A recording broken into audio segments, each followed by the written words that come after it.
Cette riche grand-mère américaine a offert un bouton avant de mourir, mais la jeune femme, au lieu de l'accepter, a décidé de creuser jusqu'à la tombe de la vieille dame. Et le plus étrange, c'est que même après sa mort, la grand-mère ne voulait pas récupérer ce qu'elle avait donné. Mais attention, la jeune femme n'a pas froid aux yeux.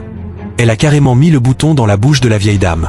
Avec un soupir de résignation, la grand-mère a ouvert la bouche, mais est-ce que ce bouton peut vraiment exaucer des vœux ou prouver son courage? Ce qu'on sait, c'est qu'après avoir vu la vieille dame disparaître, la jeune femme a été prise au dépourvu.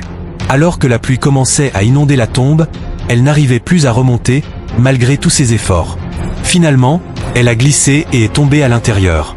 Soudain, la vieille dame est réapparue, flottant dans l'eau, ce qui a terrifié la jeune femme. Elle a tenté de s'échapper, mais tout semblait perdu, jusqu'à ce qu'un exorciste arrive à la rescousse. Armé de ses incantations, il a invoqué un démon, qui, au lieu de fuir, a pris possession de l'exorciste lui-même. Mais la jeune femme n'a pas l'intention de se laisser faire. Elle attrape la main de l'exorciste et la pose directement sur un symbole sacré.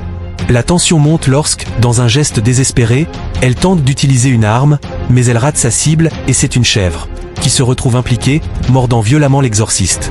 Oui, vous avez bien lu, une chèvre démoniaque dans un exorcisme.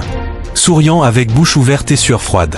Juste au moment où l'âme de la jeune femme semble être aspirée, l'exorciste reprend le contrôle et parvient à piéger le démon, le renvoyant directement en enfer. Soulagement pour la jeune femme, qui pense que tout est terminé. Mais, lors d'un voyage en train, elle découvre une enveloppe étrange dans ses affaires. Et surprise, ce n'est pas son enveloppe, mais celle de quelqu'un d'autre. Quand elle s'en rend compte, il est déjà trop tard. Le sol s'ouvre sous ses pieds, et elle tombe sur les rails en feu d'une gare mystérieuse. Ce film, plus qu'une simple histoire d'exorcisme, est une critique de la nature humaine et de ses choix. Alors, cette jeune femme était-elle égoïste, ou a-t-elle simplement suivi son devoir? Et ce destin tragique est-il vraiment mérité? À vous de juger. Partagez vos réflexions dans les commentaires.